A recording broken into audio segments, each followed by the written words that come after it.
Ճամփորդությունից վերադառնալիս հայրը գտնում է աշխատակցուհուն իր երեխաների հետ նույն անկողնում քնած, ազատում է նրան աշխատանքից, առանց որևէ բան լսելու։ Միայն հետո է հասկանում, որ այդ կինը մայրիկի մահից հետո տղաների միակ ներկայությունն էր։ Մեղքի զգացումով համակված նա սկսում է վերամիավորման ճանապարհ, որը հավերժ փոխում է տունը։ Նախքան սկսելը, դարձեք մեր ընտանիքի անդամ այստեղ, մեր ալիքում։ Բաժանորդագրվեք հիմա, դրեք ձեր հավանումը, դա չափազանց շատ է օգնում մեր աշխատանքին, մեկնաբանություններում գրեք, թե որ քաղաքից եք դիտում։ Ես պաշտում եմ իմանալ, թե մինչ ուր են հասնում մեր պատմությունները։ Հոկտեմբերյան մանր անձրը թակում էր կենտրոնի բնակարանի պատուհանները, երբ Էդուարդ Սարգսյանը ճամփորդական պայուսակը դրեց մուտքի սրահում։ 3 օր Գյումրիում, այն անվերջ բանակցության համար, որը խլել էր նրա վերջին շաբաթները։ Տան լռությունը զարմացրեց նրան։ Սովորաբար, նույնիսկ գիշերվա ժամը 10-ին, տղաների ինչ-որ աղմուկ էր լինում, միացված լույս միջանցքներում բաբախող կյանքի ինչ-որ նշան։ Էդուարդը 42 տարեկան էր, վաղաժամ այրիության բեռը կրում էր այնպես, ասես կրծքին քար կրեր։ 8 ամիս առաջ Անահիտն այնքան հանկարծակի էր հեռացել, որ նա դեռ որոշ առավոտներ արթնանում էր, հույս ունենալով գտնել նրան խոհանոցում, սուրճ պատրաստելիս, երեխաների նախաճաշի տուփերը դասավորելիս։ Լեյկեմիան դաժան ու արագ էր եղել։ 6 ամսում այն տարել էր ոչ միայն նրա կնոջը, այլ այն ուրախությունը, որը սովորաբար արձագանքում էր այդ տան պատերով։ Նա զգույշ քայլերով բարձրացավ աստիճաններով, փորձելով չարթնացնել Լոնին, Պետրոսին, Գաբրիելին։ Ավագը, Լոնը, 10 տարեկան էր, մոր մահից հետո մի լրջություն էր կրում, որը չէր տեղավորվում նրա փոքր մարմնում։ Պետրոսը, 8 տարեկան, դարձել էր ինքնամփոփ երեխա, որն անընդհատ մռայլ պատկերներ էր նկարում իր տետրերում։ Իսկ Գաբրիելը, ընդամենը 5 տարեկան կրտսերը, դեռ հարցնում էր, թե երբ է մայրիկը վերադառնալու իր ճամփորդությունից։ Էդուարդը կանգնեց իր սենյակի դռան դիմաց։ Դռան տակից փափուկ լույս էր թափանցում։ Տարօրինակ թվաց։ Նա միշտ ամեն ինչ անջատած էր թողնում, երբ ճամփորդում էր։ Տիկին Մարիամը, տնային տնտեսուհին, որն ավելի քան 15 տարի աշխատում էր ընտանիքի հետ, գիտեր դա։ Դանդաղ պտտեց դռան բռնակը, հրեց դուռը։ Այն, ինչ տեսավ, նրան ամբողջովին անշարժացրեց։ Լուսինե Սահակյանը, 40 տարեկան կինը, որն ընդամենը 2 ամիս էր, ինչ տանը մաքրուհի էր աշխատում, պառկած էր իր մահճակալին։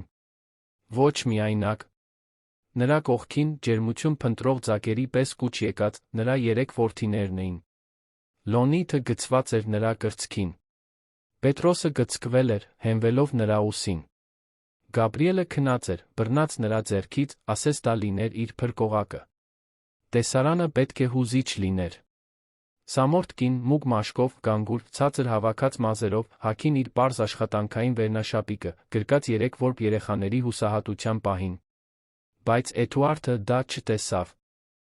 Ոչ այդ առաջին պահին։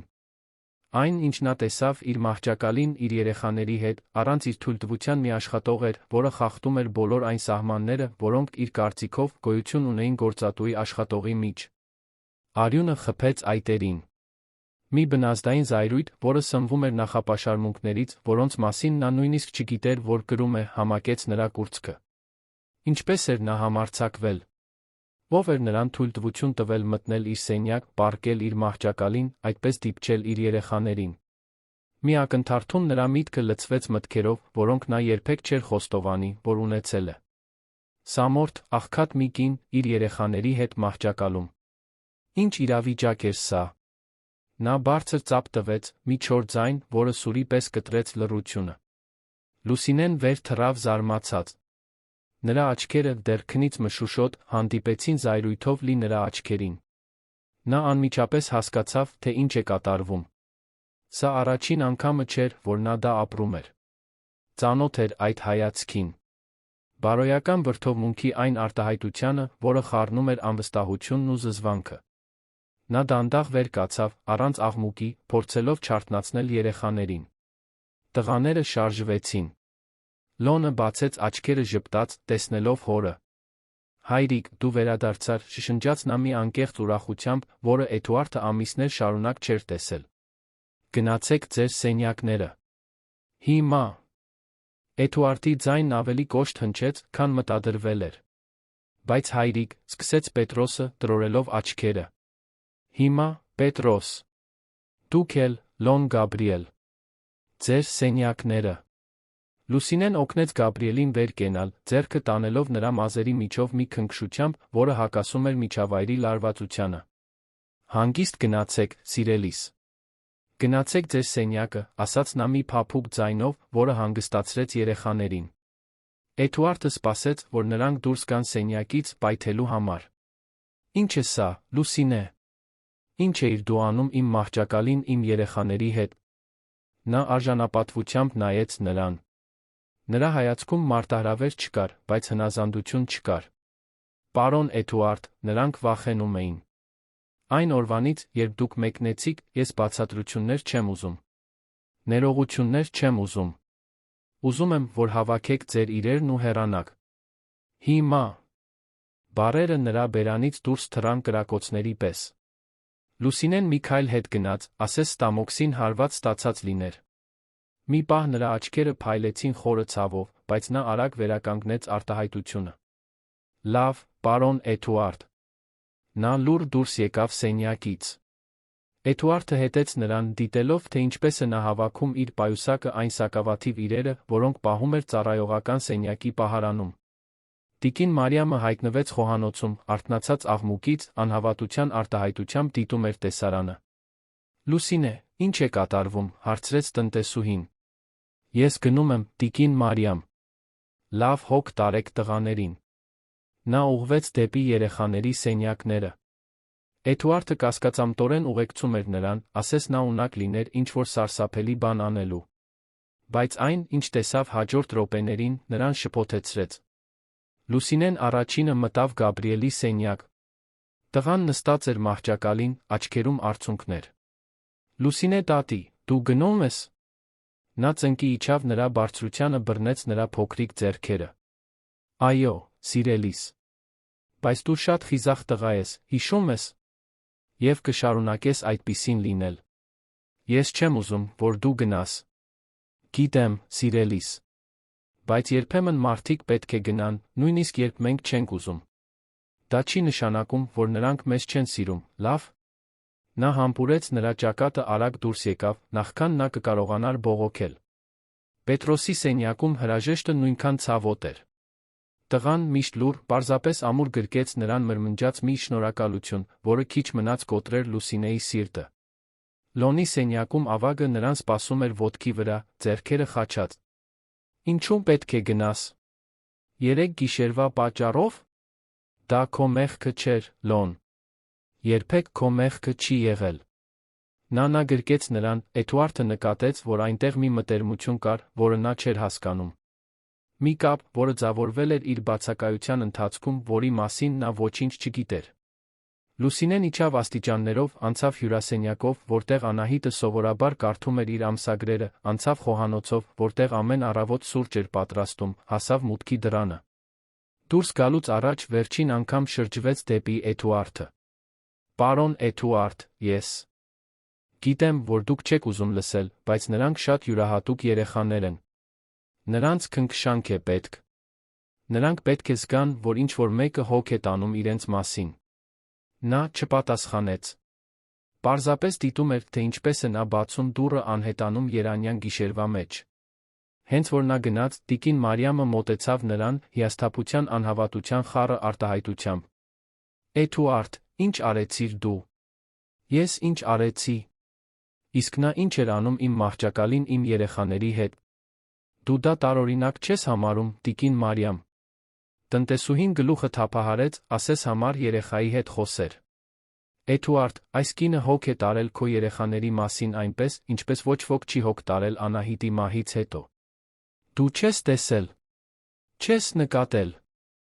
Էդուարդը զայրույթի խայթոց զգաց։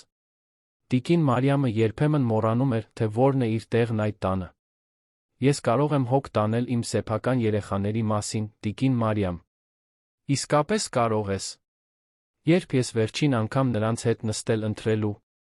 Երբ ես վերջին անգամ հարցրել, թե ինչպես է անցել նրանց օրը դպրոցում։ Երբ ես վերջին անգամ նրանց տեսել իսկապես ժպտալիս։ Տնտեսուհու խոսքերը ցավեցնում էին, որովհետև ճշմարտություն էին պարունակում։ Անահիտի մահից հետո Էդուարդը պատսպարվել էր աշխատանքի մեջ։ Ավելի հեշտ էր գործ ունենալ պայմանագրերի հանդիպումների հետ, քան երեխաների աչքերի ցավի հետ։ Ավելի պարզ էր ծածնել, թե ամեն ինչ կարգին է, քան ընդունել, որ չգիտի ինչպես հայր լինել առանց Անահիտի։ Նա նորից բարձրացավ իր սենյակ։ Հենց այդ ժամանակ նկատեց գիշերասեղանին դրված ծալված թուղթը։ Բացեց այն դողացող մատներով։ Ձեռագիրը պարզ էր, բայց խնամքով։ Պարոն Էդուարդ, նրանք խնդրեցին, որ իրենց մենակ չթողնեն մթության մեջ։ Ասացին, որ երբ դուք այստեղ չեք, մայրիկի հետ կապված մղձավանջներ են տեսնում։ Երեկ Գաբրիելը խուճապի նոպա ունեցավ, հանգստացավ միայն այն ժամանակ, երբ խոստացա նրանց հետ մնալ։ Ես մահճակալում չեմ քնել, պարզապես նստած եմ եղել կողքին, մինչ նրանք քնեցին։ Բայց երբ գիշերը արթնացա, նրանք կպած էին ինձ, ասես ես լինեի միակ բանը, որը նրանց ապահով էր պահում։ Չհամարձակվեցի դուրս գալ։ Ներողություն եմ խնդրում, եթե դա անպատշաճ թվաց։ Պարզապես ուզում էի, որ նրանք իմանային, որ մենակ չեն։ Լուսինե։ Էդուարդը 3 անգամ կարդաց գրությունը։ Ամեն ընթերցումից հետո զգում էր, թե ինչպես է կուրծքն ավելի ու ավելի սեղմվում։ Նստեց մահճակալի եզրին, որտեղ ժամեր առաջ իր երեխաները ամիսներ շարունակ առաջին անգամ խաղաղ քնած էին։ Առաջին անգամ Անահիտի մահից հետո։ Ինչ էր նա արել։ Գիշերվա մնացած մասը վատ քնեց, հետապնդվելով հակասական մտքերից։ Նրա մի մասը դեռ զայրույթ էր զգում անձնական տարածքի ներխուժման համար։ Մյուս մասը, որն ավելի ու ավելի էր մեծանում, սկսում էր հասկանալ տեղի ունեցածի լրջությունը։ Երբ արը ծագեց երանի վրա, Էդուարդն իջավ խոհանոց, ակնկալելով գտնել սովորական առավոտյան շարժումը։ Տիկին Մարիամը սուրճ է պատրաստում, տղաները վազվզում են այս ու այն կողմ, Գաբրիելը փնտրում է իր սիրելի խաղալիքները, Պետրոսը դասավորում է դպրոցական պայուսակը, Լոնը փորձում է ինչ-որ մեկին համոզել, որ նախաճաշելու կարիք չունի։ Բայց նա դա չգտավ։ Գաբրիելը նստած էր հյուրասենյակի հատակին, դեռ գիշերազգեստով, հուսահատ լաց էր լինում։ Ոչ թե կամակորության լաց, այլ խորը, հուսահատության լաց։ Պետրոսը կծկվել էր բազմոցին, գրկած բարձը, դատարկ հայացքով, որը վախեցրեց Էդուարդին։ Լոնը խոհանոցում էր, փորձում էր կրտսեր եղբոր համար կոկտեյլ պատրաստել, բայց ձեռքերը դողում էին։ Հայրիկ, որտեղ է Լուսինե տատին, հարցրեց Գաբրիելը հեկեկոցների միջից։ Նա պետք է գնար։ Բայց ինչու՞։ Ինչու են բոլորը գնում, բղավեց տղան մի զայրույթով, որը Էդուարդը երբեք նրա մոտ չէր տեսել։ Գաբրիել, դու պետք է հանգստանաս։ Արի սուրճ խմենք, ես սուրճ չեմ ուզում։ Ես Լուսինե տատիին եմ ուզում։ Նա խոստացել էր, որ չի գնա։ Պետրոսը վեր կացավ բազմոցից, հորը նայեց հիասթափության մի արտահայտությամբ, որը կտրեց Էդուարդի սիրտը։ Դու նրան ուղարկեցիր, այնպես չէ։ Ինչպես արեցիր Կարինե տատիի հետ։ Եվ տիկին Սիրանուշի հետ։ Եվ այն դայակի հետ, որին մայրիկն էր վարձել։ Էդուարդը չգիտեր ինչ պատասխանել։ Չէր նկատել, որ երեխաները գիտակցում էին իր վարքի օրինաչափությունը։ Լոնը դանդաղ մոտեցավ։ Նա ավագն էր, բայց դեռ երեխա, Էդուարդը նրա աչքերում տեսավ մի պարտադրված հասունություն, որը չպետք է այնտեղ լիներ։ Հայրիկ, Լուսինե տատին մյուսների նման չէր։ Նա իսկապես հոգ էր տանում մեր մասին։ Ինչպես թե։ Լոնը հայացքներ փոխանակեց Պետրոսի հետ, ասես որոշում էին, թե ինչ պատմել, ինչ թաքցնել։ Անցած շաբաթ, երբ Գաբրիելը խեղդվեց այն կոնֆետից, նա էր, որ փրկեց նրան։ Տիկին Մարիամը խանութում էր, իսկ դու Գյումրիում։ Գաբրիելը կապտել էր, հայրիկ։ Նա արեց այն բանը, սեղմեց նրա փորը, հանեց կոնֆետը կոկորդից։ Էդուարդը զգաց, որ աշխարհը պտտվում է։ Գաբրիելը խեղդվել էր։ Ինչպես նա չէր իմացել այդ մասին։ Եվ երբ Պետրոսն ընկավ հեծանիվից կտրեց ծունկը, նա խնամեց վերքը։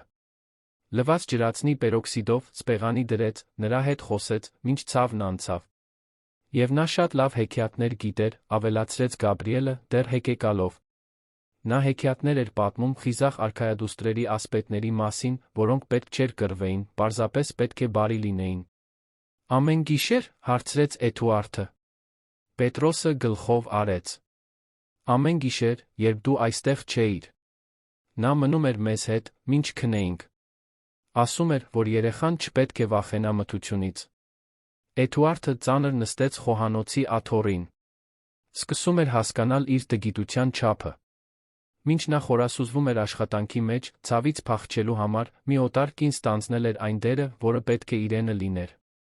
Եվ նա նրան վատթարագույն ծով էր ուղարկել։ Տիկին Մարիամը հայտնվեց խոհանոցում, շուկայից բերած տոպրակներով։ «Դու խոսել ես նրա հետ», հարցրեց Էդուարդը։ «Խոսել եմ։ Փորձել եմ։ Բայց նա ասաց, որ այլս խնդիրներ չի ուզում։ Որ արդեն ապրել է դա նախկինում»։ «Ինչպես թե արդեն ապրել է դա նախկինում»։ Տիկին Մարիամը խորը շունչ քաշեց։ «Էդուարդ, Լուսինեն պարզապես տներ մաքրող կին չէ։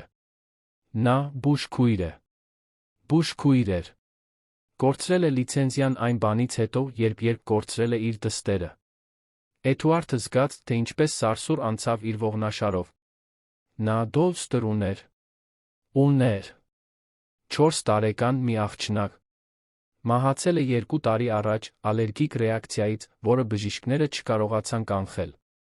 Լուսինեն մինչ այսօր իրեն է մեղադրում։ Ասում է, որ եթե ավելի արագ, ավելի ուշադիր լիներ, կարող էր փրկել աղջկան։ Խոհանոցի լռությունը ծանր էր։ 3 տղաները դադարել էին լաց լինել, լսում էին մեծահասակների խոսակցությունը։ Այդ օրվանից նա աշխատում է երեխաներ ունեցող տներում։ Միշտ ժամանակավոր։ Միշտ խնամելով, միշտ նվիրվելով, բայց միշտ զգացմունքային հեռավորություն պահպանելով։ Մինչ այստեղ հասնելը։ Ինչու այստեղ տարբեր էր, հարցրեց Էդուարդը, թե արդեն կասկածում էր պատասխանը։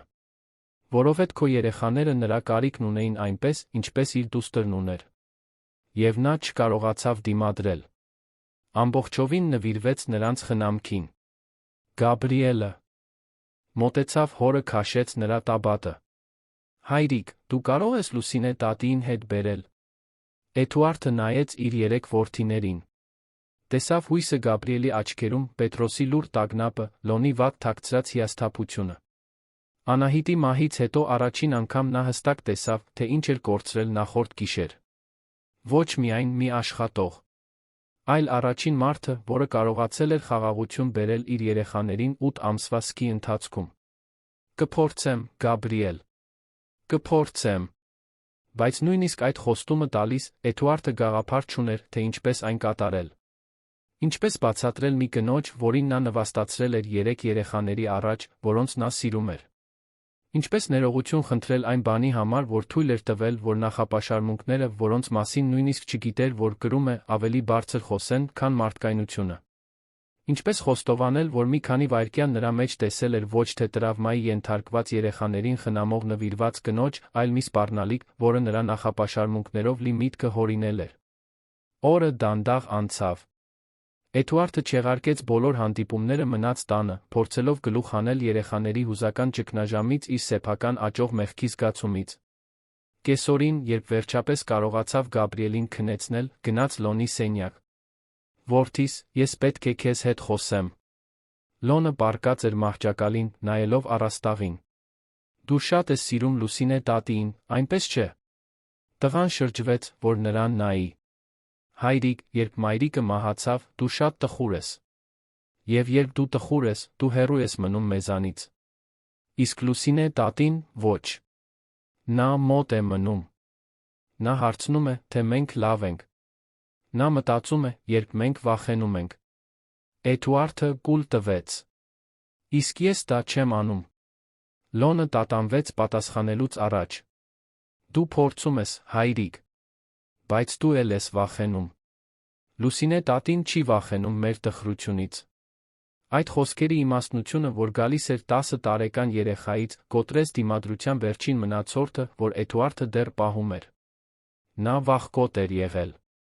Ընտրել էր աշխատանքը երեխաների փոխարեն, որովհետև ավելի հեշտ էր գործ ունենալ լուծում ունեցող խնդիրների հետ, քան անվերջ թվացող սկի հետ։ Եվ երբ վերջապես հայտնվեց մեկը, որը բավականաչափ խիզախ էր դիմակայելու 3 որբ երեխաների ցավին, նա նրան ուղարկել էր այնպիսի պատճառներով, որոնք նույնիսկ ինքը լիովին չէր հասկանում։ Այդ գիշեր Էդուարդը որոշում կայացրեց։ Գնալու էր Լուսինե Սահակյանի հետից։ Գնալու էր ներողություն խնդրելու։ Գնալու էր աղաչելու, որ նա վերադառնա։ Ոչ թե որպես աշխատող, այլ որպես մեկը, ում կարիքն ունեին իր երեխաները, ում գուցե ինքն էլ կարիք ուներ նորից սովորելու հայր լինել։ Բայց նախ պետք էր գտնել նրան։ Եվ դա, նա կասկածում էր, հեշտ չէր լինելու։ Էդուարդը հաջորդ առավոտ արթնացավ մի վճռականությամբ, որը ամիսներ շարունակ չէր զգացել։ Ամբողջ գիշեր մտածել էր, թե ինչպես գտնել Լուսինեին, ինչպես ներողություն խնդրել, ինչպես բացատրել անբացատրելին։ Ինչպես ասել մի կնոջ, որ նրան դատել էր այն բանի համար, թե ով էր նա, ոչ թե այն բանի, թե ինչ էր անում։ Ինչպես խոստովանել, որ մի քանի սարսափելի վայրկյան իր ամենախորը նախապաշարմունքներն ավելի բարձր էին խոսել, քան իր մարդկայնությունը։ Տիկին Մարիամը խոհանոցում էր, երբ նա իջավ, լուռ նախաճաշ պատրաստելով։ Տղաները դեռ քնած էին։ Նա նրան նայեց հույսի թերահավատության խառը արտահայտությամբ։ Իսկապես գնալու ես նրա հետից։ Այո։ Բայց ես նույնիսկ չգիտեմ, թե որտեղ է նա ապրում, տիկին Մարիամ։ Դուք ունեք նրա հասցեն։ Տնտեսուհին հոգոց հանեց գնաց խոհանոցի դարակից մի հին օրագիր բերելու։ Վարդանանց փողոց 847 կենտրոն։ Բայց Էդուարդ, դու պետք է մի բան հասկանաս։ Այս կինը հպարտություն ունի։ Շատ հպարտություն։ Նա չի վերադառնա միայն այն պատճառով, որ դու խնդրել ես։ Էդուարդը հասցեն գրեց մի թղթի վրա դրեց վերնաշապիկի գրպանը։ Ապա ես պետք է նրան համոզեմ, որ ես փոխվել եմ։ Դու իսկապես փոխվել ես։ Տիկին Մարիամի հարցը նրան անակնկալի բերեց։ Նա մի քանի վայրկյան լուռ մնաց, անկեղծորեն մտածելով պատասխանի մասին։ Ես փորձում եմ փոխվել, տիկին Մարիամ։ Ես փորձում եմ հասկանալ, թե ինչու այդպես արձագանքեցի։ Էդուարդը Վարդանանց փողոց հասավ առավոտյան ժամը 9-ի կողմերը։ Դա նեղ փողոց էր, հին տներով երկհարկանի փոքր շենքերով։ 847 համարը պարզ տուն էր, կանաչ, թեփոտված դարպասով առջում փոքրիկ այգով։ Մի քանի անգամ զանգը տվեց, բայց ոչ ոք չպատասխանեց։ Մի հարանուհի, մոխրագույն մազերով մի կին, որը կողքի տանը բույսեր էր ջրում, մոտեցավ ցանկապատին։ Եթե Լուսինեին եք փնտրում, նա վաղ է դուրս եկել։ Միշտ վաղ է դուրս գալիս։ Գիտեք, թե ուր է գնացել։ Կինը նրան վերից վար զննեց, նկատելով նրա թանկարժեք հագուստը փողոցում կայանված ներմուծված մեքենան։ Դուք նրա գործատո՞նն եք։ Եղել եմ։ Բարդ է։ Կինն առանց հումորի ծիծաղեց։ Միշտ էլ բարդ է, երբ գործատուները գալիս են աշխատողների հետից։ Ինչ է պատահել։ Նա ինչ-որ բան է կոտրել։ Թանկարժեք իր է կորցրել։ Էդուարդը զգաց, որ դեմքն այրվում է ամոթից։ Ոչ, տիկին։ Ես եմ ինչ-որ բան կոտրել։ Կոտրել եմ նրա վստահությունը։ Հարանուհին նրանց մի քանի վայրկյան ուսումնասիրեց, նախքան խոսելը։ Լուսինեն լավ մարդ է։ Լավագույններից մեկը, որին ճանաչում եմ։ Եթե դուք ինչ-որ բան եք արել նրան վիրավորելու համար, պետք է շատ ջանք թափեք ուղղելու համար։ Գիտեմ։ Դրա համար եմ այստեղ։ Նա սովորաբար առավոտյան գնում է կենտրոն։ Աբովյան փողոցում մի ապաստան կա, որտեղ նա երբեմն օգնում է։ Բայց չգիտեմ, թե այսօր այնտեղ է։ Էդուարդը շնորհակալություն հայտնեց ուղղվեց դեպի Երանի կենտրոն։ Խցանումը ծանր էր, ինչպես միշտ, բայց նա նույնիսկ ուշադրություն չէր դարձնում։ Նրա միտքը զբաղված էր, պատկերացնելով, թե ինչ կասի, երբ գտնի նրան։ Ինչպես բացատրել, որ նվիրվածությունը շփոթել էր ներխուժման հետ։ Ինչպես ներողություն խնդրել, որ սպառնալիք էր տեսել այնտեղ, որտեղ միայն սեր կար։ Հույսի ապաստանը գտնվում էր Աբովյան փողոցի հին շենքում, պարզ ճակատով մուտքի մոտ համեստ ցուցանակով։ Էդուարդը կայանեց մեքենան տատանվելով մտավ։ Վայրից տնական ուտելիքի ախտահանիչի հոտ էր գալիս։ Տարբեր տարիքի կանայք նստած էին պլաստիկ աթոռներին, ոմանք գրքին փոքր երեխաներ։ Մի երիտասարդ կին, սպիտակ խալաթով հավաքած մազերով, մոտեցավ նրան։ Կարող եմ օգնել։ Ես փնտրում եմ Լուսինե Սահակյան անունով մի կնոջ։ Ասացին, որ նա երբեմն այստեղ է գալիս։ Աղջիկը կասկածանքով նայեց նրան։ Լուսինեն մեր կամավորն է։ Ինչու եք նրան փնտրում։ Ես պետք է խոսեմ նրա հետ։ Անձնական է։ Կինը տատանվեց, ակնհայտորեն գնահատելով, թե արդյոք Էդուարդը վտանգ է ներկայացնում։ Կհարցնեմ, թե արդյոք նա ուզում է խոսել ձեզ հետ։ Ձեր անունն ի՞նչ է։ Էդուարդ Սարգսյան։ Աղջիկն անհետացավ ապաստանի հետի դռնով։ Էդուարդը մնաց այնտեղ կանգնած սենյակի մեջտեղում, զգալով ապաստանած կանանց հետաքրքրասեր հայացքների ծանրությունը։ Ոմանք շշնջում էին իրար մեջ, հավանաբար մտածելով, թե ինչ է անում այնտեղ լավ հագնված մի տղամարդ։ Մի քանի րոպե հետո, որոնք ժամեր թվացին, դուռը բացվեց, հայտնվեց Լուսինեն։ Նա հագուստի վրայից գոգնոց էր կապել, ձեռքին կաթսա ուներ։ Նրա դեմքը լուրջ էր, առանց զայրույթի, բայց առանց ջերմության։ Պարոն Էդուարդ։ Լուսինե։ Ես կարող եմ ձեզ հետ խոսել։ Նա կաթսան դրեց մոտակա սեղանին, հանեց գոգնոցը։ Եկեք դրսում խոսենք։ Նրանք դուրս եկան մայթ։ Երթեկության մարդկանց աղմուկը ստեղծում էր մի ձայնային ֆոն, որը պարադոքսալ կերպով խոսակցությունն ավելի մտերմիկ էր դարձնում։ Ինչպես գտաք ինձ։ Ձեր հարանուհին հուշեց։ Լուսինե, ես պետք է ներողություն խնդրեմ։ Նա նայեց նրա աչքերին, չխուսափելով։ Ինչի համար, պարոն Էդուարդ։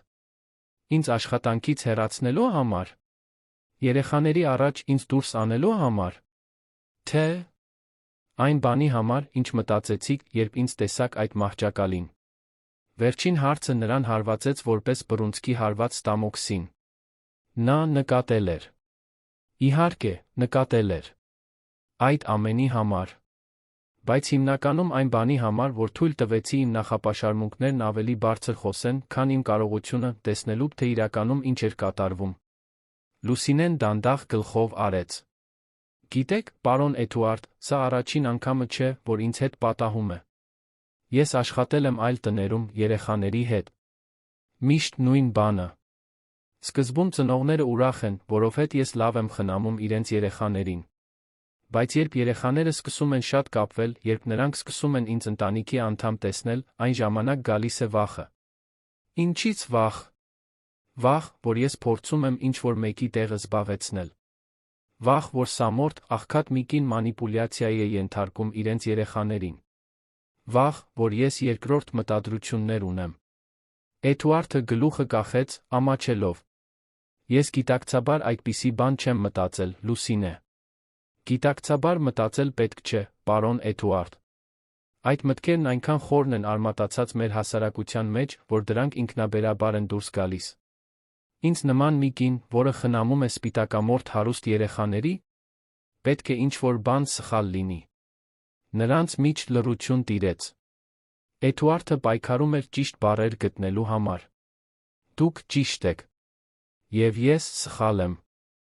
Լիովին սխալ։ Բայց իմ երեխաները, Լուսինե։ Իմ երեխաները կործանված են առանց ձեզ։ Նա ձեռքերը խաչեց, չհամոզված։ Երեխաները սովորում են։ Միշտ սովորում են։ Սա միայն սովորելու հարց չէ։ Գաբրիելը 3 ամբողջ առավոտ լաց է եղել։ Պետրոսն ամբողջ օրը ոչինչ չի խոսել։ Իսկ Լոնը։ Լոնն ինձ ասաց, որ դուք միակ մարդն էիք, որը չէր վախենում իրենց տխրությունից։ Լուսինեն մի պահ փակեց աչքերը, ասես պայքարում էր սեփական զգացմունքների դեմ։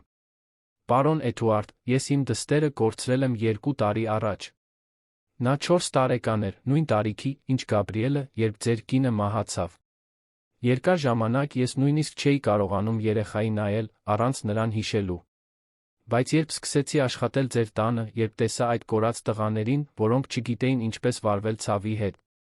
Նա կանգ առավ, խորը շունչ քաշեց, նախքան շարունակելը։ Նրանք ինձ հիշեցրին, որ ես դեռ կարող եմ օգնել։ Որ դեռ կարող եմ ինչ-որ մեկի կյանքում փոփոխություն մտցնել։ Որ գուցե ես չկարողացա փրկել իմ դստերը, բայց կարող եմ օգնել այլ երեխաների։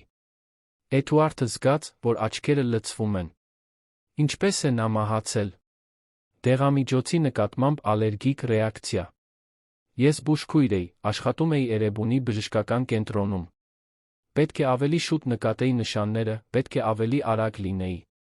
Բայց երբ հասկացա, արդեն ուշ էր։ Ես չգիտեի, որ դուք բուժքույր եք։ Էի։ Կորցրի լիցենզիան այն բանից հետո, երբ այլս չկարողացա հիվանդանոցում աշխատել։ Այլս չէի կարողանում հիվանդ երեխաներ տեսնել, առանց նրա մասին մտածելու։ Էդուարդն այն ժամանակ հասկացավ, թե ինչու էր Լուսինեն այդքան արդյունավետ խնամել Գաբրիելին, երբ նա խեղդվում էր, ինչու գիտեր, թե ինչպես մաքրել Պետրոսի վերքը։ Լուսինե, իմ երեխաները ձեր կարիքն ունեն։ Եվ ես կարծում եմ, ես էլ ունեմ։ Նա զարմացած նայեց նրան։ Ունեք։ Պետք է նորից սովորեմ հայր լինել։ Անահիտի մահից հետո ես պատսպարվել եմ աշխատանքի մեջ, որովհետև ավելի հեշտ է գործ ունենալ պայմանագրերի հետ, քան մորը կարոտած լացող երեխաների հետ։ Դուք կարողացաք անել այն, ինչ ես չեմ կարողանում։ Մոտ լինել նրանց ցավին, առանց փախչելու։ Լուսինեն մի քանի րոպե լուռ մնաց, դիտելով փողոցի շարժումը։ Եթե ես վերադառնամ, ամեն ինչ պետք է այլ լինի։ Ինչպես թե։ Առաջին, ես այլս չեմ վերաբերվի որպես տնային աշխատող։ Եթե ուզում եք, որ ես խնամեմ ձեր երեխաներին, ես կլինեմ նրանց խնամակալը։ Իրավասությամբ նրանց վերաբերյալ որոշումներ կայացնելու, երբ դուք չկաք։ Էդուարդն անմիջապես գլխով արեց։ Համաձայն եմ։ Երկրորդ, դուք թերապիայի կգնաք։ Ամբողջ ընտանիքը։ Դուք, երեխաները, ես։ Բոլորս միասին։ Այս երեխաները պետք է սովորեն առողջ ձով վարվել սկի հետ։ Նա մի պահ տատանվեց։ Երբեք թերապիայի մասին չէր մտածել։ Դա անհրաժեշտ է։ Պարոն Էդուարդ, դուք ունեք 3 տրավմայի ենթարկված երեխա, որոնք կորցրել են մորը, մի հայր, որը փախչում է սեփական տխրությունից, չափազանց շատ աշխատելով։ Իհարկե, անհրաժեշտ է։ Լավ։ Իսկ երրորդը։ Երրորդ, արդար աշխատավարձ։ Ես չեմ ուզում, որ ինձ վերաբերվեն որպես լավություն անողի։ Ես ուզում եմ պաշտոնական պայմանագիր, աշխատանքային գրքույկ, աշխատանքային իրավունքներ։ Եթե ես պատասխանատու եմ լինելու այս երեխաների դաստիարակության համար, ուզում եմ, որ դրա համար ճանաչվեմ։ Էդուարդը մտքում հաշվարկեց։ Նրա պահանջած աշխատավարձը 3 անգամ ավելի էր, քան նա սովորաբար վճարում էր տնային աշխատողներին։ Բայց նա տնային աշխատող չէր։ Նա բուժքույր էր, խնամակալ, ակնհայտորեն միակ մարդը, որն ունակ էր խաղաղություն բերելու իր երեխաներին։ Համաձայն եմ ամեն ինչի հետ։ Եվս մի բան։ Հարգանք։ Եթե երբե ինչ-որ բանից կասկածեք ինձ, եթե երբե մտածեք, որ ես երեխաների հետ անպատշաճ բան եմ անում, դուք նախ ինձ հետ կխոսեք։ Ինձ նրանց առաջ չեք աշխատանքից հեռացնի։ Ինձ չեք նվաստացնի։ Ինձ հետ կխոսեք։ Էդուարդը ձեռքը մեկնեց նրան։ Ես խոստանում եմ։ Լուսինեն նայեց մեկնած ձեռքին, մի պահ տատանվեց, հետո սեղմեց այն։ Լավ։ Ես կվերադառնամ։ Բայց մի քանի օր պետք կլինի, որպեսզի այստեղ, ապաստանում, գործերս կարգավորեմ։ Կարող եմ երկուշաբթի օրվանից սկսել։ Կարող եք։ Եվ Լուսինե։ Շնորհակալություն։ Շնորհակալություն մի հիմարի երկրորդ հնարավորություն տալու համար։ Նա քիչ մնաց ժպտար։ Բոլորն արժանի են երկրորդ հնարավորության, պարոն Էդուարդ։ Նույնիսկ հիմարները։ Էդուարդը տուն վերադարձավ մի թեթության զգացումով, որը երկար ժամանակ չէր զգացել։ Գտավ տղաներին հյուրասենյակում տիկին Մարիամի հետ, Գաբրիելը դեռ ընդհատումներով լաց էր լինում, Պետրոսը մութ պատկերներ էր նկարում տետրում, Լոնը գիրք էր կարդում, բայց ակնհայտորեն չէր կարողանում կենտրոնանալ։ Տղաներ, ես նորություն ունեմ։ Երեքն էլ միաժամանակ գլուխները բարձրացրին։ Լուսինե տատին վերադառնալու է։ Գաբրիելն առաջինն արձագանքեց, տեղից վեր թռնելով վազելով հորը գրկելու։ Իսկապես, հայրիկ։ Նա իսկապես վերադառնալու է։ Այո։ Նա վերադառնալու է երկուշաբթի օրը։ Պետրոսը թողեց գունավոր մատիտները 2 օրվա մեջ առաջին անգամ ժպտաց։ Եվ նա նորից չի գնա։ Ոչ, Պետրոս։ Եթե ամեն ինչ լավ ընթանա։ Լոնն ամենազգույշն էր։ Հայրիկ, դու խոստանում ես, որ նորից նրան չես ուղարկի։ Էդուարդը ծնկի իջավ ավագ որդու բարձրությանը։ Լոն, ես խոստանում եմ, որ ամեն ինչ կանեմ, որպեսզի նա իրեն լավ զգա այս տանը։ Եվ խոստանում եմ, որ եթե ինչ-որ բանից խնդիր ունենամ, նախ նրա հետ կխոսեմ, նախքան որևէ որոշում կայացնելը։ Հանգստյան օրերը դանդաղ անցան, բայց մի դրական սպասումով, որը տունը ամիսներ շարունակ չէր զգացել։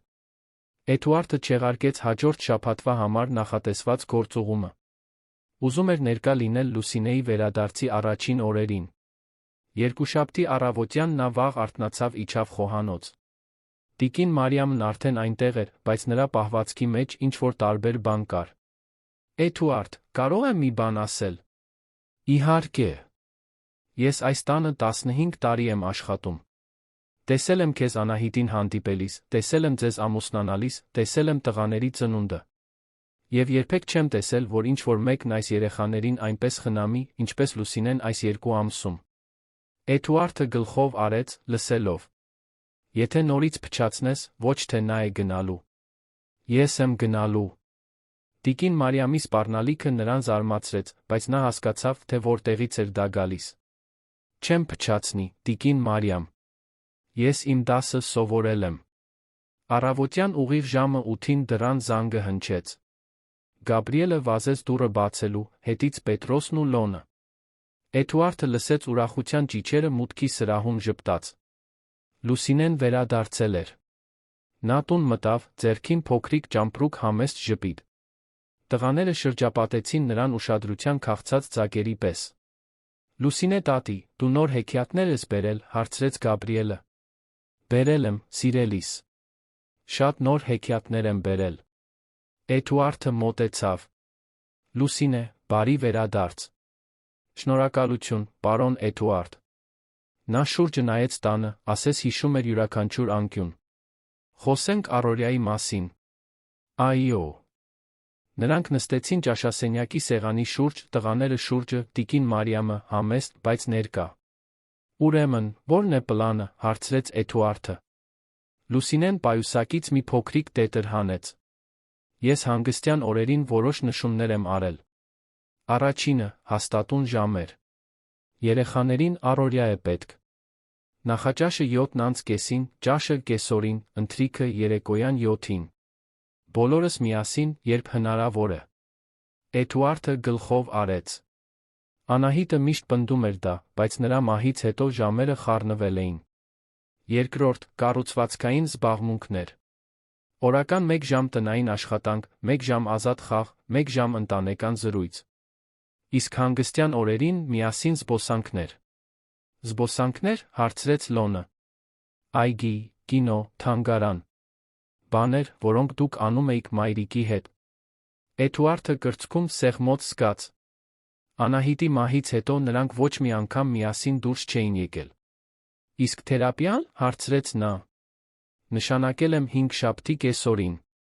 Մանկական սկի մասնագետ հոգեբանը։ Բժիշկ Մարինա։ Նա կընդունի բոլորիս։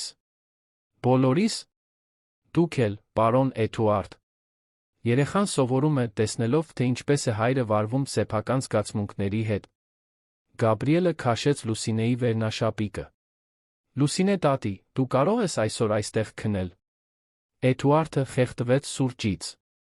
Գաբրիել, Լուսինե տատին իր տունն ունի։ Լուսինեն մեղմ ընդհատեց։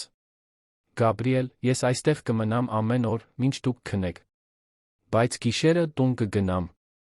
Բայց եթե դուք մղձավանջ տեսնեք կամ վախենաք, կարող եք ինձ կանչել, ես կգամ, լավ։ Ինչպես, հարցրեց Պետրոսը։ Նա գրպանից հեռախոս հանեց ցույց տվեց նրանց։ Հայրիկն ունի իմ համարը։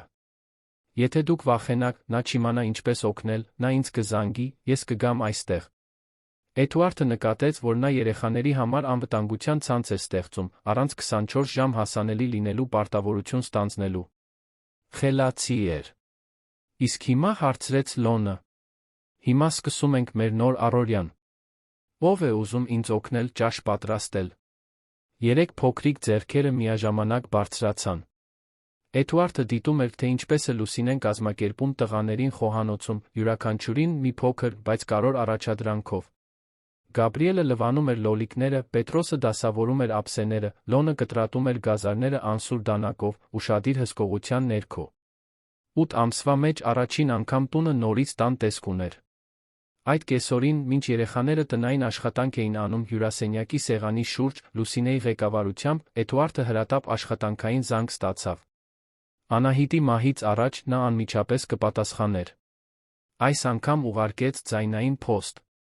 Պարոն Էդուարդ, կանչեց Լուսինեն։ Նա մոտեցավ սեղանին։ Կարո՞ղ էր։ Էդուարդը նայեց իր որդիներին, կենտրոնացած տետրերի վրա, Լուսինեին, որը համբերատար բացատրում էր Պետրոսին մաթեմատիկական խնդիրը, նորմալության տեսարանին, որը այդքան երկար չէր տեսել։ Ոչ. Կարևոր չէր։ Եվ Անահիտի մահից հետո առաջին անգամ Էդուարդ Սարգսյանը հասկացավ, որ աշխատանքը կարող է սպասել։ Բայց իր երեխաները՝ ոչ։ 3 ամիս էր անցել Լուսինեի, Սարգսյանների ընտանիքի տուն վերադառնալուց, փոփոխությունը տեսանելի էր յուրաքանչյուրին, ով ճանաչում էր այդ ընտանիքը նախկինում։ Կենտրոնի բնակարանը նորից կյանքով էր լցվել։ Ծիծաղն արձագանքում էր միջանցքներում, աշխույժ զրույցներ էին տեղի ունենում ճաշի ժամանակ, Անահիտի մահից հետո առաջին անգամ Էդուարդը շատ օրեր տուն էր հասնում երեկոյան 7-ից շուտ։ Բժիշկ Մարինայի հետ թերապիայի սները արդյունք էին տալիս։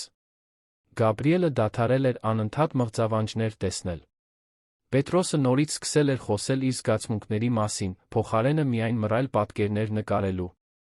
Լոնը սկսել էր իրեն երեխայի պես պահել, փոխարենը կրտսեր եղբայրների պատասխանատվության բեռը կրելու։ Իսկ Էդուարդը դանդաղ սովորում էր հավասարակշռել աշխատանքն ու հայրությունը։ Լուսինեն իր տեղն էր գտել ընտանեկան դինամիկայում մի ձով, որը զարմացնում էր բոլորին, հատկապես իրեն։ Ոչ թե որպես Անահիտի փոխարինող, այլ որպես յուրահատուկ մեկը, խնամելու սովորեցնելու իր սեփական ձով։ Նա կառուցվածք էր բերել այնտեղ, որտեղ քաոս էր, համբերություն, որտեղ անհանգստություն էր, մշտական ներկայություն, որը երեխաները չէին ունեցել մորը կորցնելուց հետո։ Խոհանոցում, հունվարյան այդ հինգշաբթի առավոտյան, առօրյան իր բնական հունով էր ընթանում։ Գաբրիելն օգնում էր Լուսինեին բոլորի համար կոկտեյլներ պատրաստել։ Պետրոսը դասավորում էր դպրոցական պայուսակները։ Լոնը արկածային գիրք էր կարդում, սուրճ խմելիս։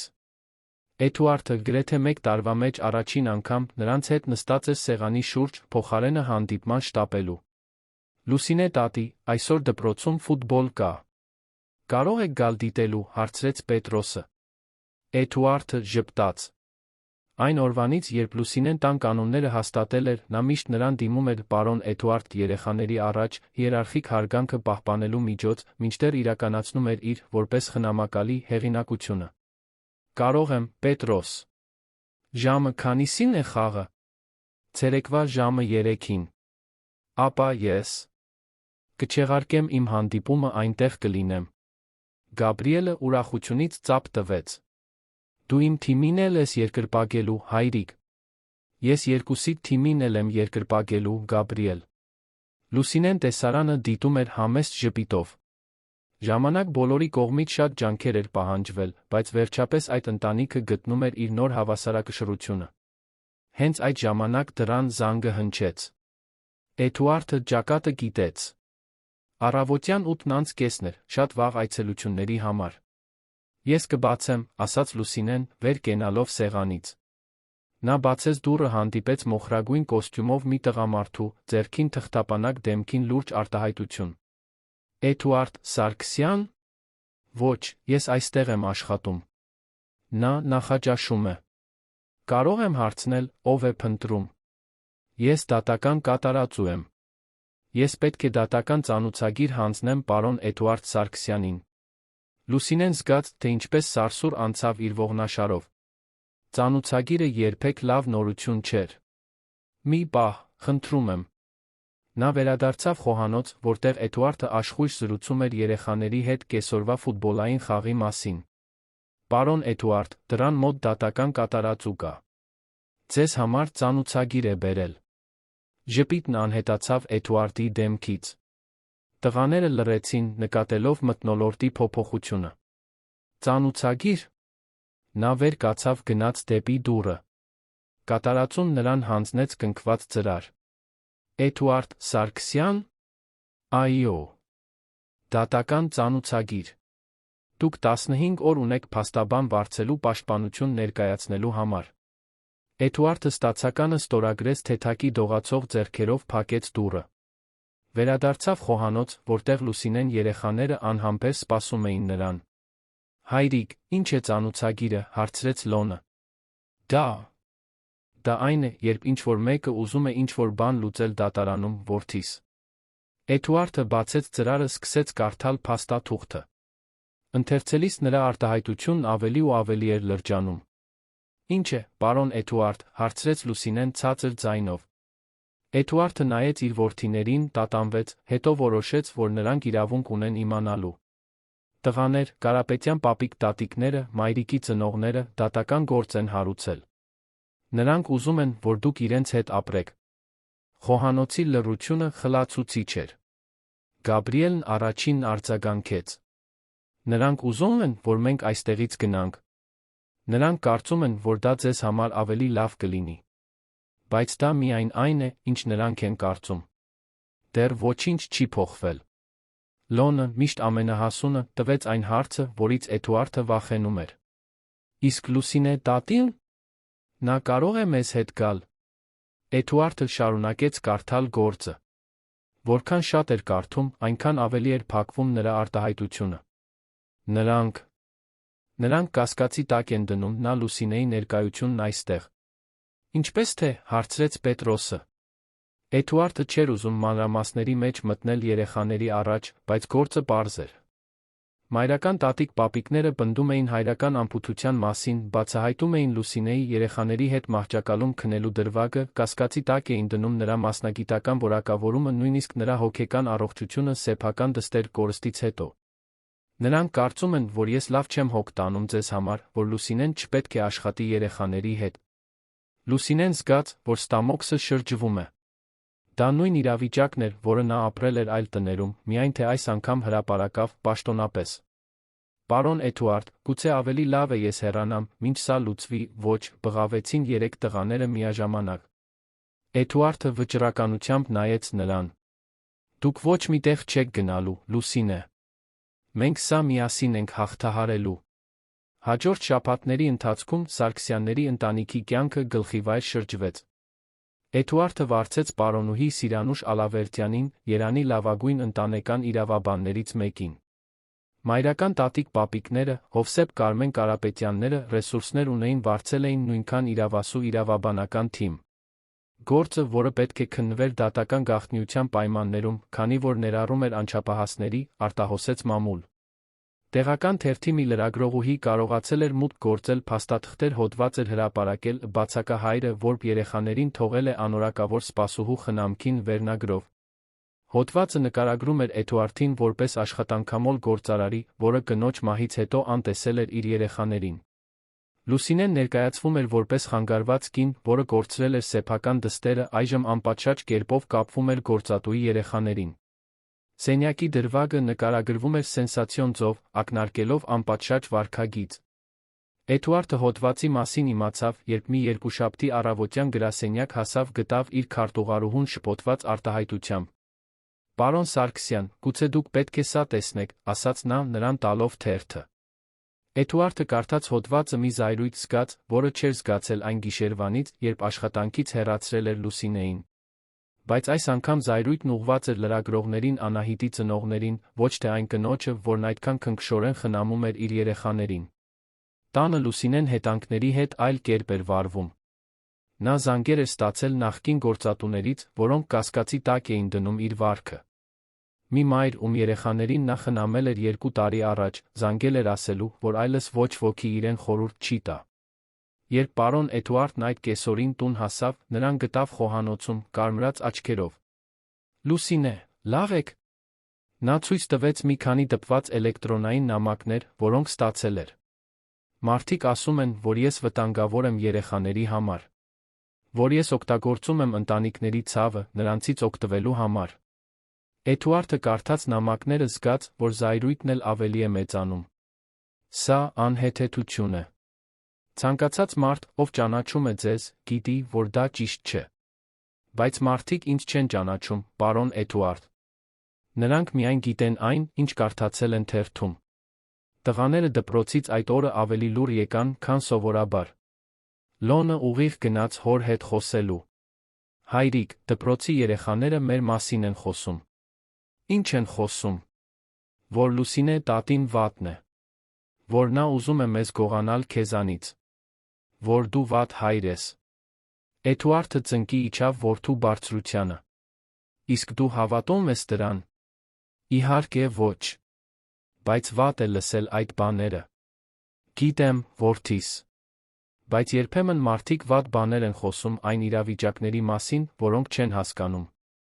Դատավարության օրը, ծանուցումից 3 շաբաթ անց, դատարանը լեփ-լեցուն ուներ։ Լրագրողներ, հետաքրքրասերներ, երկու կողմերի ակտիվիստներ հավաքվել էին դրսում։ Էդուարդը, Լուսինեն երեխաները մտան հետի դռնով, փաստաբանի ուղեկցությամբ։ Դատավոր Մարո Ռոստոմյանը 50 տարեկան մի կին էր, մոխրագույն մազերով խստության ու արդարության համբավով։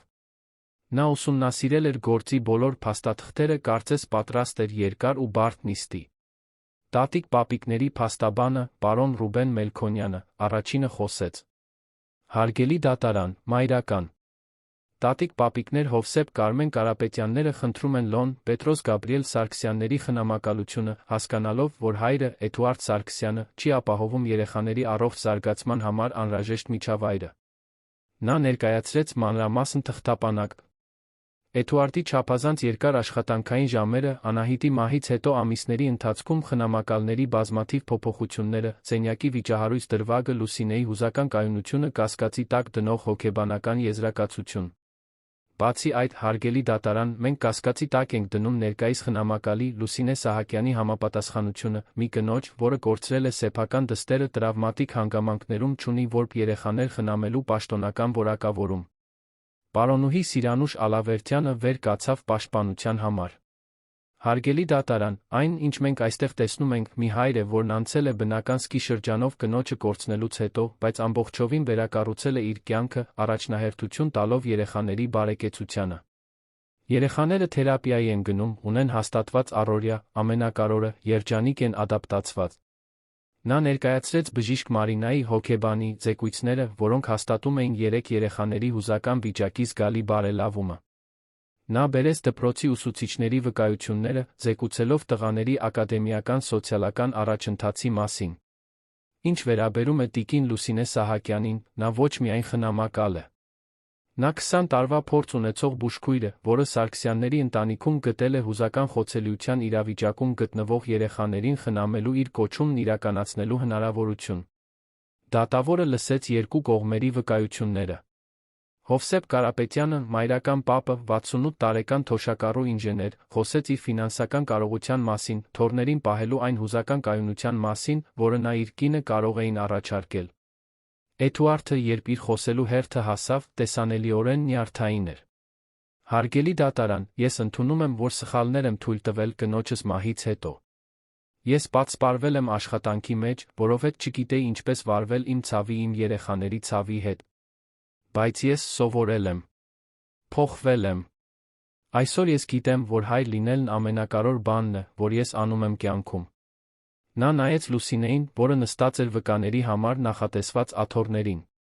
Եվ եթե կա մեկը, որն ինձ դա սովորեցրել է, դա Լուսինեն է։ Նա ինձ ցույց տվեց, որ տրավմայի ենթարկված երեխաներին ներկայություն է պետք, ոչ թե նվերներ։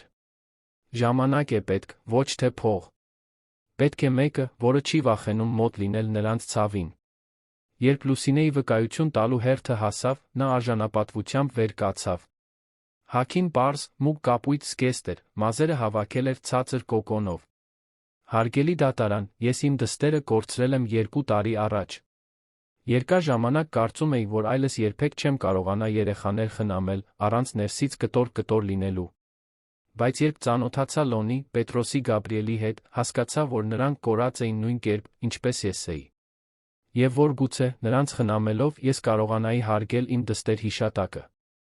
Նա խոսեց այն գիշերների մասին, երբ Գաբրիելն արթնանում էր ճչալով, այն մասին, թե ինչպես էր Պետրոսը շաբաթներ շարունակ միայն պատկերներ նկարում, այն չափազանց մեծ պատասխանատվության մասին, որը Լոնը ստանձնել էր։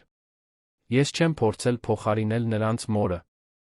Ոչ ոք չի կարող դա անել։ Բայց ես փորձել եմ լինել մեկը, ում նրանք կարող էին վստահել, մեկը, որը ներկա կլիներ նույնիսկ ամենադժվար պահերին։ Լուսինեի պաշտպանությունը հուզական էր, բայց զուսպ։ Նա ընդունեց իր սխալները, բացատրեց իր մասնագիտական որակավորումները, ամենակարևորը, ցուցադրեց 3 երեխաներից յուրաքանչյուրի հատուկ կարիքների խորը գիտելիքներ։ Պարոն Ռուբեն Մելքոնյանը փորձեց կոտրել նրա վստահելիությունը։ Տիկին Սահակյան, դուք խնդրահարույց չեք համարում, որ մի կին, որը կորցրել է սեփական դստերը բժշկական ամպութության պատճառով, խնամում է որբ երեխաների։ Լուսինեն խորը շունչ քաշեց, նախքան պատասխանելը։ Պարոն, ես իմ դստերը չեմ կորցրել բժշկական անպութության պատճառով։ Կորցրել եմ հազվագյուտ անկանխատեսելի ալերգիկ ռեակցիայի պատճառով։ Եվ հենց որովհետև ես ապրել եմ այդ կորուստը, կարող եմ հասկանալ այս երեխաների ցավն այնպես, ինչպես գուցե այլ մարդիկ չեն կարող։ Նիստի ամենակարևոր մասը տեղի ունեցավ առանձին սենյակում, որտեղ դատավոր Մարոն առանձին զրուցեց 3 երեխաներից յուրաքանչյուրի հետ, առանց մեծահասակների ներկայության։ Լոնն առաջինն էր։ Նա նստեց դատավորի սեղանի դիմացի փոքր բազկաթոռին, ձեռքերը նյարդայնորեն միահյուսած։ Լոն, դու հասկանում ես, թե ինչու ենք մենք այսօր այստեղ, հարցրեց դատավորը մեղմ ձայնով։ Հասկանում եմ։ Կարապետյան պապիկ տատիկներն ուզում են, որ մենք իրենց հետ ապրենք։ Իսկ դու ինչ ես մտածում այդ մասին։ 10 տարեկան տղան տատանվեց, զգուշորեն ընտրելով բառերը։ Ես սիրում եմ պապիկ տատիկներին։ Նրանք լավն են, մեծ տուն ունեն։ Բայց նրանք մեզ լավ չեն ճանաչում։ Նրանք չգիտեն, որ Պետրոսը մղձավանջներ է տեսնում, երբ երեկոյան 7-ից հետո շաքար է ուտում։ Չգիտեն, որ Գաբրիելը կարողանում է քնել միայն այն դեպքում, եթե ինչ-որ մեկը ցածր երգում է։ Չգիտեն, որ ես անհանգստանում եմ, երբ հայրս ուշ է տուն գալիս։ Իսկ Լուսինեն գիտի։ Լուսինե տատին ամեն ինչ գիտի։ Նա հիշում է Գաբրիելի ալերգիայի դեղը։ Նա ինձ հետ խոսում է, երբ ես անհանգստանում եմ հորս համար։ Նա Պետրոսին սովորեցնում է գունավոր բաներ նկարել, փոխարենը միայն բաների։ Պետրոսը մտավ հաջորդը ավելի ամաչկոտ, բայց նույնքան պարզ իր արտահայտություններում։ Պետրոս, պատմիր ինձ, թե ինչպես ես քեզ զգում, ապրելով հորդ Լուսինեի հետ։ Ես ինձ ապահով եմ զգում։ Մինչ Լուսինե տատիի գալը, ես վախենում էի քնելուց, որովհետև երազում տեսնում էի, որ բոլորը գնում են, ինչպես մայրիկը։ Բայց Լուսինե տատին բացատրեց, որ մայրիկը չի ընտրել գնալը։ Նա հիվանդացել էր։ Իսկ հիմա դեռ մղձավանջներ տեսնում ես։ Երբեմն։ Բայց երբ տեսնում եմ, կարող եմ կանչել Լուսինե տատիին կամ հորս, նրանք գալիս են ինձ հետ խոսելու։ Գաբրիելը, կրտսերը, ամենաուղիղ պատասխանը տվեց։ Գաբրիել, եթե դու կարողանայիր ընտրել, թե որտեղ ապրել, որտեղ կընտրեիր։ Ես ուզում եմ ապրել հայրիկի, Լոնի, Պետրոսի Լուսինե տատիի հետ։ Բոլորս միասին։ Ինչո՞վ։ Որովհետև Լուսինե տատին լավ կոկտեյլ է սարքում, ծիծաղելի հեքիաթներ է պատմում, չի տխրում, երբ ես լաց եմ լինում։ Եվ որովհետև հայրիկն այժմ ինձ հետ խաղում է աշխատանքից հետո։ Իսկ եթե դու պետք է ընտրեիր տատիկ-պապիկների հետ ապրելու կամ առանց Լուսինե տատիի ապրելու միջ։ Գաբրիելը մի քանի վայրկյան մտածեց։ Կարող եմ մի բան ասել։ Իհարկե։ Լուսինե տատին ինձ պատմել է, որ նա մի աղջնակ ուներ, որը երկինք է գնացել, ինչպես մայրիկը։ Եվ նա ինձ ասաց, որ մեզ խնամելը իր սիրտը ավելի քիչ է ցավեցնում։ Այնպես որ, եթե ես գնամ, իր սիրտը նորից կցավի։ Դատավորը կոկորդում սեղմոց զգաց։ Դու ինչ ես կարծում։ Ես կարծում եմ, որ այո։ Եվ ես չեմ ուզում, որ իր սիրտը ցավի։ Երբ նիստը վերսկսվեց, դատավոր Մարոն իր որոշումը կայացրել էր։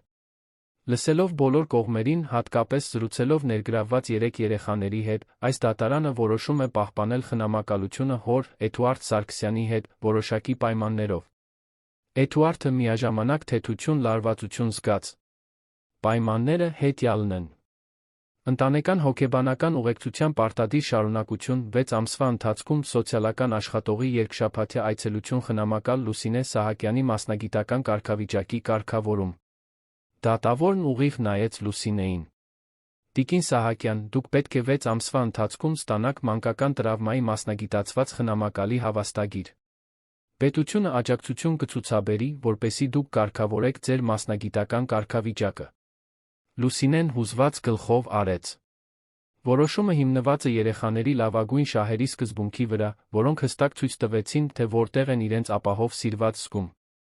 Ես հասկանում եմ մայրական տատիկ-պապիկների անհանգստությունը, բայց հուզական կայունությունը չի չափվում միայն ֆինանսական պայմաններով։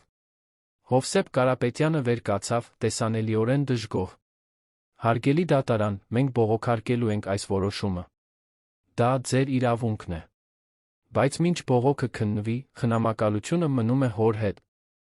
Էդուարդը բռնեց Լուսինեի ձեռքը, երբ նրանք դուրս էին գալիս դատարանից։ Դրսում նրանց սպասում էր լրագրողների բազմություն։ Խոսափողները մղվեցին դեպի նրանց դեմքերը, լուսանկարչական լույսեր փայլատակեցին, հարցերը միաժամանակ բղավվեցին։ Պարոն Սարգսյան, դուք ինչ-որ բան ունեք ասելու որոշման մասին։ Ինչ զգացիք, լսելով վճիռը։ Տիկին Լուսինե, դուք ձեզ հաղթող համարում եք։ Էդուարդը կանգնեց դատարանի աստիճաններին։ Մի պահ մտածեց ոչինչ չասել, պարզապես հնարավորինս արագ հեռանալ այնտեղից։ Բայց հետո նայեց իր կողքի Լուսինեին, հիշեց տանը սպասող երեխաներին, որոշում կայացրեց։ Ես կցանկանայի հայտարարություն անել։ Աղմուկը նվազեց։ Էդուարդը խորը շունչ քաշեց։ 4 ամիս առաջ ես թույլ տվեցի իմ կյանքի վատթարագույն սխալներից մեկը։ Վերադարձա գործուղումից գտա այս կնոջը, Լուսինե Սահակյանին, խնամելիս իմ երեխաներին ամենաքնքուշ ծով։ Եվ գիտեք, թե ինչ արեցի։ Ես նրան դուրս արեցի։ Որովհետև ես տեսա մի սամորթ կնոջ իմ երեխաների հետ մահճակալում, իմ նախապաշարմունքն ավելի բարձր խոսեց, քան իմ մարդկայնությունը։ Լրագրողների միջ լիակատար լռություն տիրեց։ Բայց այս կինը ոչ միայն ներեց իմ տգիտությունը, այլ վերադարձավ մեր տուն ինձ նորից հայր լինել սովորեցրեց։ Նա փրկեց իմ երեխաներին դեպրեսիայից, փրկեց ինձ իմ սեփական վախկոտությունից, այսօր մեր ընտանիքը գոյություն ունի միայն այն պատճառով, որ նա որոշեց մեզ երկրորդ հնարավորություն տալ։ Էդուարդն ուղիղ նայեց տեսախցիկներին։ Այնպես որ, այո, ես այսօր ինձ հաղթող եմ համարում։ Ոչ թե որովհետև դատական գործ եմ շահել, այլ որովհետև սովորել եմ, որ ընտանիքը միայն արյան մասին չէ։ Դա ամեն օր սիրել, խնամել, ընտրելու մասին է։ Եվ Լուսինե Սահակյանը մեր աշխատողը չէ։ Նա մեր ընտանիքն է։ Էդուարդի հայտարարությունը վիրուսային դարձավ սոցիալական ցանցերում։ Ոմանք նրան քննադատում էին սեփական տգիտությունը բացահայտելու համար։ Ոմանք նրան գովում էին անկեղծության համար։ Բայց այն, ինչ նրա համար կարևոր էր, հանրային կարծիքը չէր։ Դա իր երեխաների դեմքերի արտահայտությունն էր, երբ նրանք այդ կեսօրին տուն հասան։ Գաբրիելը վազեց գրկելու Լուսինեին։ Լուսինե տատի, հեռուստացույցի կինն ասաց, որ դու մեզ հետ մնալու ես ընդմիշտ։ Ճիշտ է։ Լուսինեն նայեց Էդուարդին, որը գլխով արեց։ Ճիշտ է, սիրելիս։ Ես մնալու եմ։ Էդուարդի հրապարակային հայտարարությունը դատարանի աստիճաններին փոխեց ամեն ինչ։ Հաջորդ օրերին Սարգսյանների ընտանիքը հարյուրավոր աջակցության հաղորդագրություններ ստացավ։ Նամակներ, էլեկտրոնային նամակներ, մեկնաբանություններ սոցիալական ցանցերում այն մարդկանցից, ովքեր իրենց ճանաչել էին քավության երկրորդ հնարավորությունների պատմության մեջ։ Միայնակ մայրեր, որոնք պայքարում էին նախապաշարմունքների դեմ, հայրեր, որոնք փորձում էին հավասարակշռել աշխատանքն ու ընտանիքը, սամորթ մասնագետներ, որոնք մշտական անվստահության էին բախվում։ Լուսինեն, որը շաբաթներ շարունակ ներկայացվում էր որպես սպառնալիք, հանկարծ դարձավ դիմադրության նվիրվածության խորհրդանիշ։ Նա ստացավ դասախոսությունների հրավերներ, աշխատանքի առաջարկներ, ամենակարևորը՝ հուզական աջակցություն այն մարդկանցից, ովքեր հասկանում էին իր ուղին։ Էդուարդը դատավարությունից հետո երկուշաբթի օրը վերադարձավ աշխատանքի իր սեղանին անակնկալ գտավ։ Նրա գործընկերները առաջարկ էին պատրաստել վերակառուցելու իր աշխատանքային գրաֆիկը, թույլ տալով նրան պահպանել եկամուտը, բայց ավելի շատ ճկունությամբ երեխաների կյանքում ներկա լինելու համար։ Ամենանշանակալի փոփոխությունը, սակայն, եկավ մի հեռախոսազանգի միջոցով, որը Լուսինեն ստացավ մի երեքշաբթի կեսօրին։ Նա օգնում էր Պետրոսին մաթեմատիկայի տնային աշխատանքի հարցում, երբ իր բջջայինը զանգեց։ Ալո։ Լուսինե։ Ես եմ, Սաթենիկը։ Քույրդ։ Լուսինեն քիչ մնաց հեռախոսը գցեր։ 2 տարի էր, ինչ չէր խոսել Սաթենիկի հետ, փոքրիկ Ջուլիայի հուղարկավորությունից հետո։ Կորստի ցավը նրանց միջ անանցանելի թվացող պատնեշ էր ստեղծել։ Սաթենիկ։ Ինչպես գտար իմ համարը։ Ես քեզ հեռուստացույցով տեսա։ Այն հոր հայտարարությունը։ Աստված իմ, Լուսինե, այնքան հպարտացա։ Լուսինեն դուրս եկավ սենյակից, առանձին խոսելու։ Հպարտացա՞ր։ Հպարտացա, տեսնելով, որ դու գտել ես միջոց, քո ցավը խնամքի վերածելու։ Որ դու օգնում ես այլ երեխաների։ Երկուսը խոսեցին ավելի քան 1 ժամ։ Սաթենիկը, որը Վանաձորում սոցիալական աշխատող էր, պատմեց, որ հետել էր գործի արձագանքին հասկացել, թե որքան անարդար էր եղել, մեղադրելով Լուսինեին Ջուլիայի մահվան համար։ Ես այնքան զայրացած էի, Լուս։ Այնքան զայրացած Աստծուց, բժիշկներից, աշխարհից։ Եվ վերջում քեզ վրա թափեցի, որովհետև ավելի հեշտ էր մեղադրելու մեկին ունենալ։ Լուսինեն լաց եղավ հեռախոսով առաջին անգամ Ջուլիայի մահից հետո։ Ես էլ ինձ շատ մեղադրեցի, Սաթ։ Դեռ երբեմն մեղադրում եմ։ Բայց դու դա ինչ-որ լավ բանի վերածեցիր։ Այդ երեխաները բախտավոր են, որ քեզ ունեն։ Նրանք ինձ այնքան փրկեցին, որքան ես նրանց։ Սաթենիկն արեց մի առաջարկ, որը լիովին կփոխեր Լուսինեի կյանքի ուղղությունը։ Լուս, Երանի պետական համալսարանում մանկական տրավմատիկ խնամքի մասնագիտացման դասընթաց կա։ Այն ուղղված է առողջապահության մասնագետներին, որոնք աշխատում են խոցելի իրավիճակում գտնվող երեխաների հետ։ Ես կարող եմ օգնել քեզ գրանցվել։ Լուսինեն տատանվեց։ Այնքան երկար ժամանակ էր, ինչ չէր մտածել նորից սովորելու առողջապահության ոլորտում իր կարիերան վերսկսելու մասին։ Ես նույնիսկ չգիտեմ, թե դեռ կարող եմ, Սաթ։ 2 տարի է, ինչ հիվանդանոց չեմ մտել։ Պարտադիր չէ հիվանդանոցում լինի։ Այս դասընթացը նա որակավորում է ապաստաններում, դպրոցներում, ընտանիքներում աշխատելու համար։ Դա հենց այն է, ինչ դու հիմա անում ես, բայց պաշտոնական հավաստագրով։ Այդ գիշեր, ընթրիքի ժամանակ, Լուսինեն ընտանիքին պատմեց քրոջ հետ զրույցի մասին։ Դա հրաշալի է, ասաց Էդուարդը։ Դուք պետք է գրանցվեք։ Իսկ դուք։ Եթե ես սկսեմ սովորել, ավելի քիչ ժամանակ կունենամ։ Գաբրիելը, որը խաղում էր ափսեի լոբիների հետ, գլուխը բարձրացրեց։ Լուսինե տատի, դու նորից բժիշկ ես դառնալու։ Ոչ թե բժիշկ, սիրելիս։ Բայց ես կսովորեմ, որպեսզի ավելին իմանամ, թե ինչպես խնամել երեխաներին։ Եվ դու կշարունակես մեզ խնամել։ Այո։ Կարևոր չէ, թե ինչ եմ սովորում, ես միշտ այստեղ կլինեմ ձեզ համար։ Լոնը, միշտ գործնական, տվեց կարևոր հարցը։ Հայրիկ, դու կարող ես օգնել Լուսինե տատիին ուսման հարցում։ Էդուարդը ժպտաց։ Իհարկե։ Մենք կարող ենք վերադասավորել ժամերը, որպեսզի նա ժամանակ ունենա սովորելու։ Եվ ես կարող եմ վճարել դասընթացի համար, եթե նա ուզում է։ Լուսինեն զարմացած նայեց նրան։ Պարոն Էդուարդ, դա շատ թանկ է, Լուսինե, դուք լիովին փոխել եք մեր կյանքը։ Դա նվազագույնն է, ինչ կարող եմ անել։ Դասընթացին գրանցվելը առաջին քայլն էր մի փոխակերպման, որը ամիսներ կպահանջեր ավարտվելու համար։ Լուսինեն նորից ոտք դրեց ակադեմիական միջավայր, վերակտավ մասնագիտության 5 գործընկերներին դանդաղ սկսեց վերականգնել իր ինքնությունը որպես առողջապահության մասնագետ։ Դասընթացը ինտենսիվ էր։ Շաբաթական 3 առավոտ տեսական դասեր, 2 կեսօր գործնական պրակտիկա։ Էդուարդը լիովին վերադասավորեց իր գրաֆիկը, որպեսզի ներկա լինի այն պահերին, երբ Լուսինեն չէր կարող։ Առաջին շաբաթները դժվար էին։ Լուսինեն կորցրել էր ակադեմիական վստահությունը, իրեն օտար էր զգում ավելի երիտասարդ թարմացված գործընկերների շրջանում։ Բայց կամաց-կամաց նրա գործնական փորձը Սարգսյանների երեխաների հետ ավելի արժեքավոր դուրս եկավ, քան ցանկացած տեսություն։ Դոկտոր Կարլեն Մինասյանը, դասընթացի համակարգողը, շուտով նկատեց Լուսինեի պոտենցիալը։ Տիկին Սահակյան, կցանկանայի դասից հետո ձեզ հետ խոսել։ Լուսինեն նյարդայնացավ, կարծելով, թե ինչ-որ բան սխալ է արել։ Իհարկե, պրոֆեսոր։ Տիկին Սահակյան, ձեր դեպքի ուսումնասիրությունը վերջին դասին բացառիկ էր։ Այն ձև, որով դուք միաժամանակ լուծել եք 3 երեխաների լքվածության տրավման, ցույց է տալիս հազվագյուտ հմտություն։ Շնորհակալություն, պրոֆեսոր։ Կցանկանայի իմանալ, թե արդյոք համաձայն կլինեիք ներկայացնել ձեր դեպքը սեպտեմբերին կայանալիք մանկաբուժության ազգային համաժողովում։ Լուսինեն քիչ մնաց խեղդվեր։ Ներկայացնել։ Ես։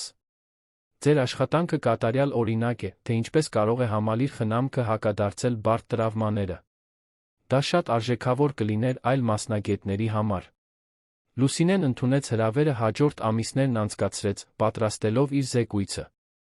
Էդուարդը երեխաները օգնեցին նրան, պատմելով ընտանեկան բուժման գործընթացի մասին իրենց տեսակետները։ Մինույն ժամանակ, ընտանիքը զարգացնում էր նոր ծեսեր ավանդույթներ։ Ուրբաթ օրերը դարձան պիցցայի ֆիլմի երեկոներ։ Շաբաթ օրերը նախատեսված էին զբոսանքների համար։ Կիրակի օրերը Կարապետյան պապիկ-տատիկներին այցելելու համար, որոնք կամաց-կամաց ընդունում էին Լուսինեին որպես թոռների կյանքի անբաժանելի մաս։ Հովսեփ Կարապետյանն առաջինը հանձնվեց։ Լուսինե, կարող եմ մի պահ ձեզ հետ խոսել, հարցրեց նա մի կիրակի կեսօրին։ Իհարկե, պարոն Հովսեփ։ Նրանք նստեցին տատիկ պապիկների տան այգում, մինչ երեխաները խաղում էին լողավազանում։ Ուզում եմ ձեզանից ներողություն խնդրել։ Դատական գործի, այն բաների համար, որոնք ձեր մասին ասացինք։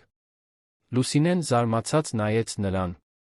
Դուք անհանգստանում էիք թոռների համար։ Հասկանալի է։ Ոչ, չէ։ Ես թույլ տվեցի, որ վախն ու նախապաշարմունքը ավելի բարձր խոսեն, քան առողջ բանականությունը։ Այս երեխաներն այսպես երջանիկ չէին եղել Անահիտի մահից առաջ։ Հովսեփը տատանվեց, նախքան շարունակելը։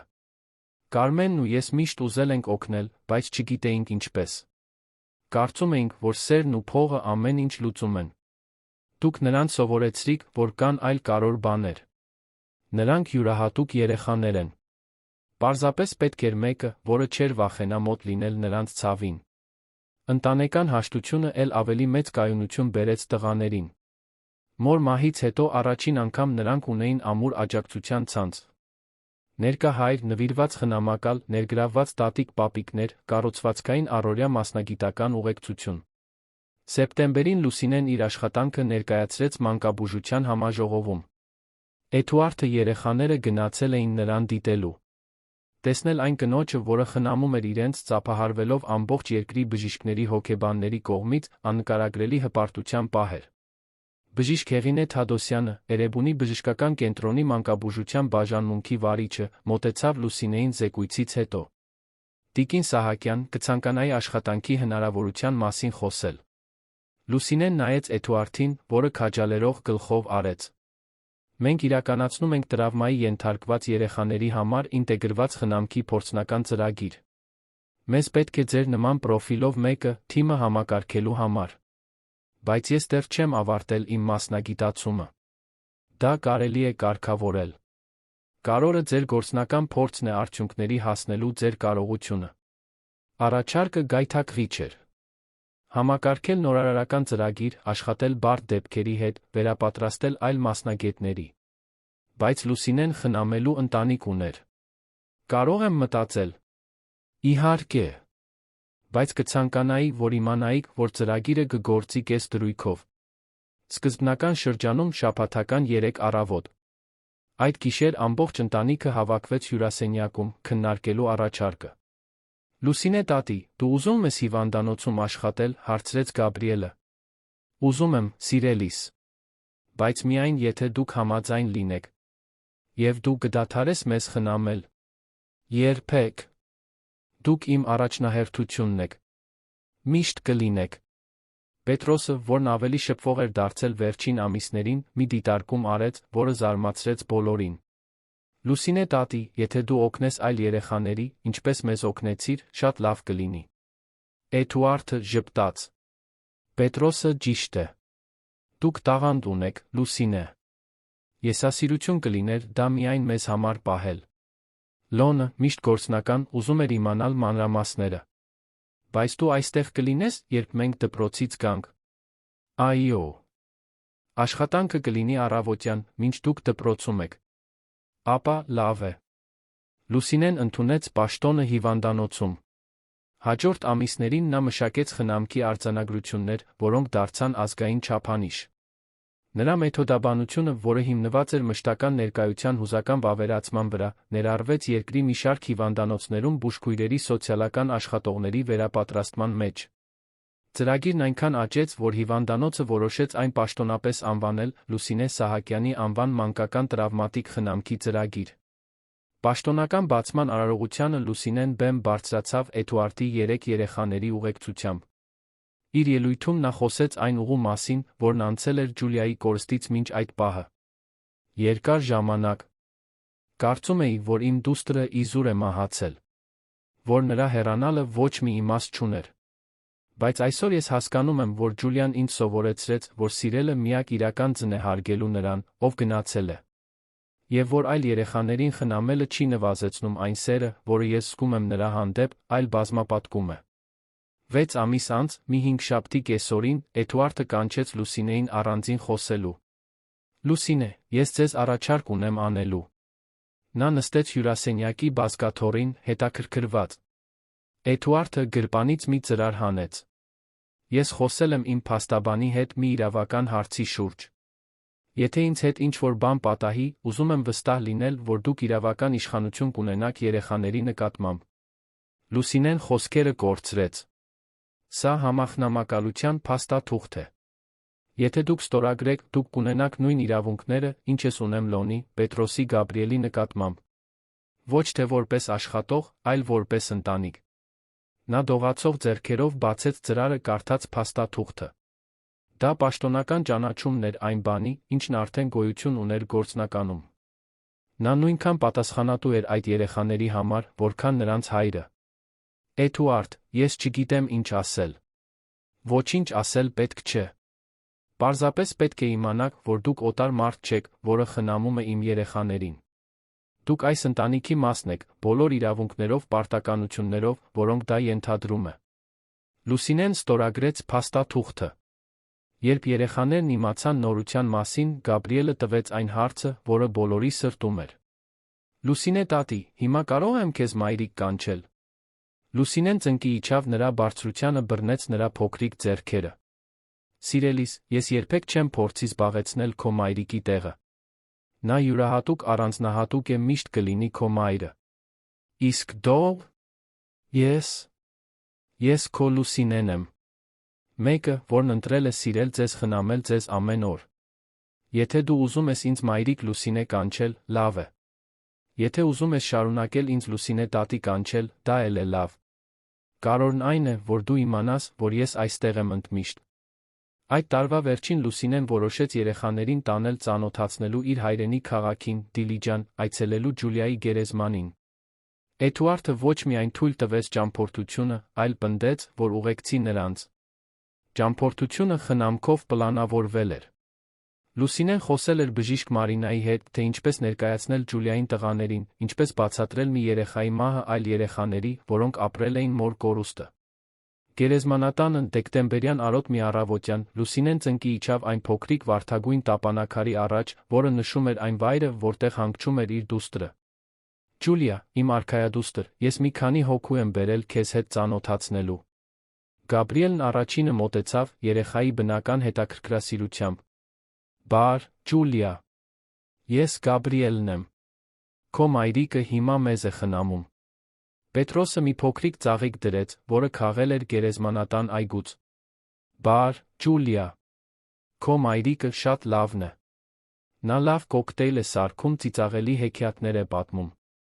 Լոնը, ավելի հասուն, հասկացավ այդ պահի խորը իմաստը։ Ջուլիա, շատ շնորհակալություն, որ քո մորը մեզ պարտքով տվեցիր։ Մենք նրան լավ կնայենք, ես խոստանում եմ։ Լուսինեն լաց եղավ, բայց ոչ թե տխրությունից։ Ջուլիայի մահից հետո առաջին անգամ նրա արցունքները երախտագիտության էին։ Երախտագիտություն այնքան շատ սիրելու, սիրված լինելու սիրելը շարունակելու միջոց գտնելու համար։ Էդուարդը տեսարանը դիտում էր հեռվից, հարգելով պահի մտերմությունը, բայց ներկա որպես հուզական հենարան։ Երան վերադառնալիս մեքենան լի էր աշխույժ զրույցներով ճամփորդության, Ջուլիայի, ամառային արձակուրդների պլանների մասին։ Երեխաները բնականորեն ներառել էին Լուսինեի դստեր հիշատակը իրենց սեփական ընտանեկան պատմություններում։ Այդ գիշեր, երբ բոլորը քնեցին, Էդուարդն ու Լուսինեն նստեցին տան բակում, դիտելով երանյան աստղալից երկինքը։ Լուսինե, կարող եմ ձեզ մի բան հարցնել։ Իհարկե։ Երբեք պատկերացրել եք, որ ձեր կյանքն այսպիսին կլիներ, երբ կորցրիք Ջուլիային։ Լուսինեն ցածր ծիծաղեց։ Երբեք։ Կարծում էի, որ այլս երբեք երջանիկ չեմ լինի։ Որ այլս երբեք չեմ կարողանա երեխաներ խնամել, առանց կտոր լինելու։ Իսկ հիմա։ Հիմա հասկանում եմ, որ Ջուլիան չի մահացել, որպեսզի ինձ ինչ-որ բան սովորեցնի։ Նա պարզապես մահացել է, վերջ։ Բայց ես ընտրեցի օգտագործել կորստի ցավը, գեղեցիկ բան ստեղծելու համար։ Ընտրեցի դատարկությունը խնամքի վերածել։ Էդուարդը գլխով արեց։ Գիտեք, Լուսինե, այն օրը, երբ ես ձեզ աշխատանքից հեռացրի, կարծում էի, թե պաշտպանում եմ իմ երեխաներին ինչ-որ բանից։ Չգիտեի, որ քիչ մնաց զրկեի նրանց այն մարդուց, որը փրկելու էր նրանց։ Ինձ հերոս մի դարձրեք, Էդուարդ։ Նրանք ինձ այնքան փրկեցին, որքան ես նրանց։ Գուցե նույնիսկ ավելի շատ։ Ինչպես թե։ Նրանք ինձ սովորեցրին, որ հնարավոր է նորից սիրել ամեն ինչ կորցնելուց հետո։ Որ ընտանիքը միայն արյան մասին չէ, այլ ամենօրյա ընտրությունների։ Ամեն օր արթնանալու մնալ որոշելու մասին, նույնիսկ երբ դժվար է դառնում։ Էդուարդը նայեց տանը, որտեղ իր երեխաները 1 տարուց ավելի առաջին անգամ հանգիստ քնած էին։ Կարծում եմ, սա այն է, ինչ Անահիտը կուզեր նրանց համար։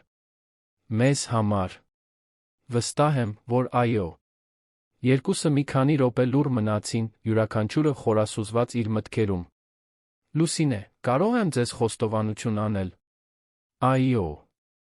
Այն առաջին գիշերը, երբ ես ձեզ գտա նրանց հետ քնած, ես ոչ միայն այն պատճառով զայրացա, որ դուք իմ մահճակալին էիք։ Ես զայրացա, որովհետև դուք կարողանում էիք անել այն, ինչ ես չէի կարողանում։ Ինչ։ Մոտ լինել նրանց ցավին։ Չվախենալ նրանց տխուր տեսնելուց։ Չփախչել, երբ նրանք լաց էին լինում։ Էդուարդը խորը շունչ քաշեց, նախքան շարունակելը։ Ես վախենում էի, որ եթե շատ մոտ լինեմ նրանց տխրությանը, ես էլ կկտոր լինեմ։ Ավելի հեշտ էր մինչ ուշ աշխատել, քան նստել սեղանի շուրջ տեսնել դատարկ տեղերը։ Իսկ հիմա։ Հիմա գիտեմ, որ տխրությունից փախչելը այն չի վերացնում։ Միայն մեծացնում է։ Եվ որ իմ երեխաների ցավին մոտ լինելը ինձ չի կոտրում։ Ինձ ուժեղացնում է։ Լուսինեն ժպտաց։ Գիտեք, թե ինչն է ծիծաղելի։ Ինչը։ Տարիներ շարունակ ես ինձ մեղադրում էի Ջուլիային չփրկելու համար։ Կարծում էի, որ եթե ավելի լավ բուժքույր, ավելի ուշադիր մայր լինեի, նա կենդանի կլիներ։ Իսկ հիմա։ Հիմա հասկանում եմ, որ որոշ բաներ մեր վերահսկողությունից դուրս են։ Բայց մյուսները՝ ոչ։ Ես չկարողացա փրկել իմ դստերը, բայց կարողացա օգնել ձեր որդիներին։ Չկարողացա խուսափել իմ կորստից, բայց կարողացա այն վերածել ձեռքբերման այլ մարդկանց համար։ Էդուարդը վեր կացավ, ձեռքը մեկնեց նրան օգնելու։ Կարծում եմ, պետք է ներս մտնենք։ Վաղը դպրոցի օր է, դուք գիտեք, թե Գաբրիելն ինչպես է նյարդայնանում, երբ լավ չի քնում։ Լուսինեն ծիծաղեց, ընդունեց մեկնած ձեռքը։ Նա դա մորից է ժառանգել։ Անահիտը միշտ շատ զգայուն էր առօրյայի փոփոխությունների նկատմամբ։ Նրանք միասին տուն մտան, անջատեցին լույսերը, բարձրացան ստուգելու, թե արդյոք երեխաները լավ են։ Գաբրիելը գրկել էր արջուկին, որը Լուսինեն էր նրան տվել։ Պետրոսը քնած էր, գրկած գիրքը, որը կարդում էր։ Լոնը գիշերասեղանին նկար էր թողել։ Մի տուն, արջում 5 հոգի, բոլորը ձեռք-ձեռքի տված։ Այդ բակի խոսակցությունից 2 տարի անց Սարգսյան-Սահակյան ընտանիքը նշում էր Գաբրիելի 5-ամյակը այգում կազմակերպված խնջույքով։ Ներկա էին դպրոցի ընկերները, Կարապետյան պապիկ տատիկները, Սաթենիկն ու իր ամուսինը, Լուսինեի որոշ գործընկերներ հիվանդանոցից, նույնիսկ տիկին Մարիամը, որը գրեթե տղաների տատիկն էր դարձել։ Էդուարդը նայում էր տեսարանին։ Լուսինեն կազմակերպում էր երեխաներին լուսանկարի համար, Գաբրիելը վազում էր ընկերների հետից, Պետրոսը իր նոր գունավոր նկարն էր ցույց տալիս տատիկ-պապիկներին, Լոնն օգնում էր տորթը մատուցել։ Դոկտոր Կարլեն Մինասյանը, որն ընտանիքի բարեկամն էր դարձել, մոտեցավ նրան։ Էդուարդ, կարող եմ ասել, որ հազվադեպ եմ տեսել այսքան ամբողջական ընտանեկան փոխակերպում։ Շնորհակալություն, դոկտոր։ Բայց արժանիքն իմը չէ։ Ձեր երկուսինն է։ Եվ հատկապես երեխաներինը, որոնք կարողացան ներել նորից սկսել։ Էդուարդը գլխով արեց, դիտելով, թե ինչպես է Լուսինեն նոր խաղ սովորեցնում երեխաների մի խմբի։ Գիտեք, դոկտոր, այսօր ես հասկանում եմ, որ երբ Լուսինեն եկավ մեր կյանք, ոչ միայն մի աշխատող հայտնվեց։ Դա երկրորդ հնարավորություն էր բոլորիս համար։ Երկրորդ հնարավորություն։ Իրական ընտանիք լինելու հնարավորություն։ Ոչ թե կատարյալ, այլ իրական։ Ոչ թե առանց խնդիրների, այլ բավարար սիրով, ցանկացած խնդիր լուծելու համար։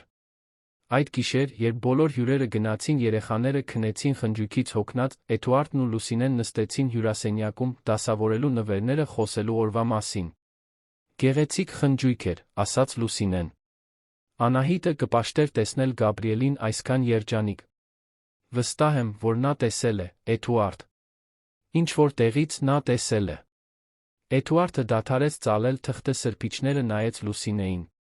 Երբեմն ես խոսում եմ նրա հետ, գիտեք։ պատմում եմ, թե ինչպես են տղաները, ինչպես եք դուք։ Շնորհակալություն եմ հայտնում, որ նա ձեզ ուղարկել է մեզ մոտ։ Իսկապես կարծում եք, որ նա է եղել։ Լուսինեն ժպտաց։ Չգիտեմ, թե հավատում եմ այդ բաներին։ Բայց գիտեմ, որ որոշ կապեր չափազանց յուրահատուկ են, որպեսզի պարզապես զուգադիպություն լինեն։ Նրանք ավարտեցին հյուրասենյակը դասավորելը հարմարավետ լռության մեջ, յուրաքանչյուրը խորասուզված իր մտքերում ընտանիքի, կորստի, նոր սկզբի սիրո մասին։ Քնելու բարձրանալուց առաջ Լուսինեն ստուգեց յուրաքանչյուր սենյակ, ինչպես անում էր ամեն գիշեր։ Գաբրիելը հանգիստ քնած էր, առանց մղձավանջների։ Պետրոսը մահճակալին բաց գիրք էր թողել, նշան, որ քնել էր կարդալիս։ Լոնը քնած էր, գրկած ֆուտբոլի գավաթը, որը շահել էր դպրոցում։ Իր սենյակի դռան մոտ նա գտավ Էդուարդին, որը որոշ թղթեր էր դասավորում։ Բարի գիշեր, Էդուարդ։ Բարի գիշեր, Լուսինե։ Եվ շնորհակալություն։ Ինչի՞։ Համար։ Մեր տունը նորից օջախ դարձնելու համար։ Նա ժպտաց շշնջաց, նախքան դուռը փակելը։ Շնորհակալություն ձեզ։ Ինձ նորից ընտանիք տալու համար։ Երանյան գիշերվա լռության մեջ կենտրոնի տունը խաղաղ քնած էր։ 5 մարդ, որոնց ճակատագիրն անսպասելիորեն միացրել էր, որոնք միասին անցել էին կորստի ցավի, նախապաշարմունքի, անվստահության վախի միջով, որոնք ընտրել էին ամեն օր կառուցել մի ընտանիք, հիմնված ոչ թե արյան, այլ սիրելու գիտակցված որոշման վրա։ Որովհետև վերջում Էդուարդը, Լուսինեն, Լոնը, Պետրոսը, Գաբրիելը սովորեցին, որ իսկական բուժումը գալիս է ոչ թե կատարելությունից, այլ այն բանից, որը կոտրված է սիրելու պատրաստակամությունից, մինչ այն նորից ծաղկի։ Սովորեցին, որ ընտանիքը մնալու մասին է, նույնիսկ երբ ամեն ինչ ասում է գնալ։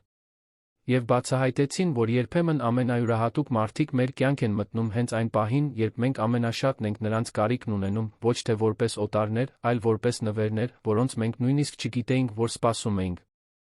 Եվ որ իսկական սերը ոչինչ ոչ ոքի չի փոխարինում, այլ բազմապատկում, բուժում փոխակերպում է իր շուրջը ամեն ինչ։ Հարգելի ունկնդիրներ, հուսով ենք, որ Էդուարդի, Լուսինեի երեխաների ճանապարհորդությունը խորապես հուզել է ձեր սրտերը։ Այս պատմությունը հաղթահարված նախապաշարմունքի, սիրով կառուցված ընտանիքի երկրորդ հնարավորությունների մասին մեզ հիշեցնում է, որ բոլորս արժանի ենք ներման նոր սկզբի։ Եթե դուք հուզվել եք այս պատմությունից, ցույց տվեք ձեր ջերմությունը, թողնելով հավանում, բաժանորդագրվելով մեր ալիքին մեկնաբանություններում կիսվելով, թե որ պահն է ձեզ ամենաշատը տպավորել։ Մենք ամեն օր այսպիսի պատմություններ ենք բերում, պատմություններ, որոնք խոսում են մարդկային կարողության մասին, ցավը սիրո վերածելու կապեր կառուցելու, որոնք գերազանցում են ցանկացած արգելք։ Մինչ հաջորդ դրվագ, որտեղ մենք նորից կուսումնասիրենք մարդկային հոգու ամենախորը գաղտնիքները։